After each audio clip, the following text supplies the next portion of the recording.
श्रीराम जय राम जय जय राम, श्रीराम जय राम जय जय राम। 24 जुलै सद्गुरूला शरण जावे।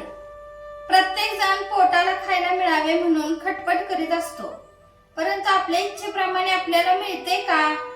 नाही।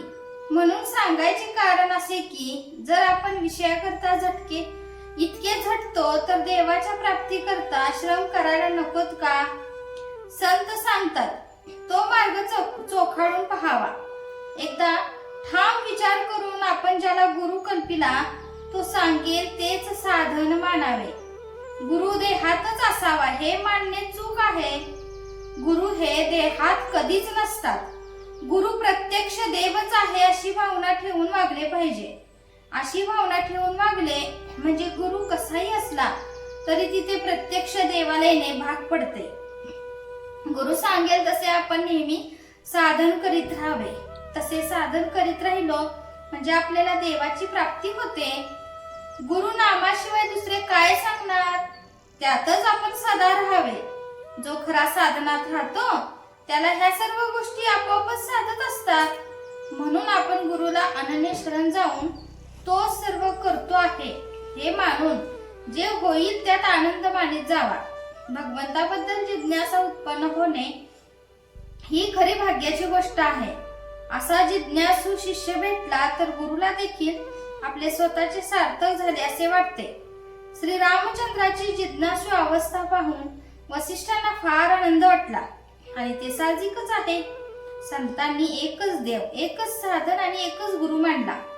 त्याचप्रमाणे आपण एका नामात राहण्याचा प्रयत्न करावा। मुलगा हसत खेळत असताना बाप त्याला घेतो, पण रडू लागला की खाली ठेवतो। याच्या उलट मुलगा रडत असला तर आई त्याला घेते। हाच देवामध्ये आणि संतांमध्ये फरक आहे। बर्फामधले पाणी काढले तर काहीच उरत नाही, त्याप्रमाणे संतांमधले भगवंताचे प्रेम जर काढून टाकले तर त्यांच्यामध्ये मग काही उरतच नाही। साधन करण्याचे कष्ट न होता वस्तू साध्य करून घेण्याचा मार्ग म्हणजे सत्संगती हा होय। आपल्या मनावर संगतीचा फार परिणाम होतो। नुसता हेतू काम करीत नसून संगत काम करीत असते। संगत दोन प्रकारची आहे, घातक आणि उत्तम। विषय माणसाची संगत ही घातक होय आणि सत्संगत ही उत्तम होय। सत्संगतीमध्ये असताना आपल्या ठिकाणी दोष आहे असे ज्याला कळेल तो लवकर सुधारेल। आपण ज्या सत्पुरुषाकडे जातो त्यांनी सांगितले मनापासून आचरणामध्ये आणण्याचा प्रयत्न केला तरच त्याच्याशी खरी संगत केली असे म्हणावे। संतांची प्रचिती पाहणे म्हणजे आपले प्रपंचातले काम मनासारखे होणे हे नव्हे। ज्या घटकेला आपले चित्त शुद्ध होते त्या घटकेला संतांची खरी प्रचिती आली असे समजावे। जय जय रघुवीर समर्थ। आजचे बोधवाक्य, संतांना ओळखण्यासाठी अनुसंधानाशिवाय दुसरे साधन नाही।